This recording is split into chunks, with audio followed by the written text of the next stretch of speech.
So every doctor and epidemiologist I've spoken to today say that a key tool in flattening the curve is providing full supports to essential workers. That means paid sick leave, better PPE, and rapid testing on site. And we heard none of that from the premier today.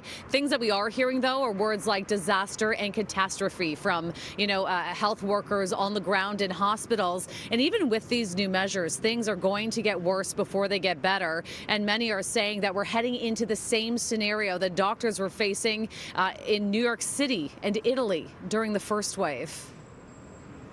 My reaction as a frontline palliative care physician who works in the hospital system is I'm absolutely horrified. Dr. Amit Arya calls the latest modeling frightening and tells me it's only a matter of time before doctors will be forced to make impossible decisions. The pandemic is already out of control. What I hear from my critical care colleagues is that we are 100 or 200 admissions away from them having to use a triage protocol, where through that protocol, the physician would then decide whether someone would receive critical care or whether they would receive end of life and palliative care. And that's absolutely an abomination at this point in time when we know how to prevent the spread of this virus. This is not March 2020.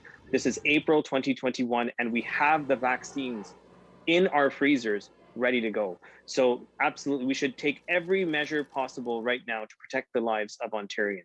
Dr. Arya says how vaccines are rolled out now is one of the key tools to help douse the flames. We cannot have situations where places like Scarborough, for example, are having to cancel appointments when their test positivity rates are so high. When you look at that modeling, what goes through your mind? It's heartbreaking to see where we are right now because it's predictable. The models that are being presented today are really an extension of what the models have been showing since January. Epidemiologist Ashley Chute says we're heading into the darkest days of this pandemic so far and tells me we need to flip our minds back to the early days of the first wave. Thinking back to the first wave, do we need to go back to the mentality one person in your household goes out once a week to get groceries? You only leave for exercise and medicine. I think so. I think the one thing that needs to be different from the first wave would be being outdoors. I think we need to encourage people to get outdoors, and I don't think we should restrict it in the sense of, you only go outside for 20 minutes a day.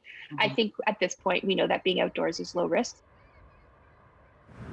Okay, so even if you are going outdoors, of course, we are learning that some recreational activities are going to be canceled, such as, golf and basketball playgrounds will be closed. So, there are many things to break down from this announcement today. Everything you need to know, you can find on citynews.ca.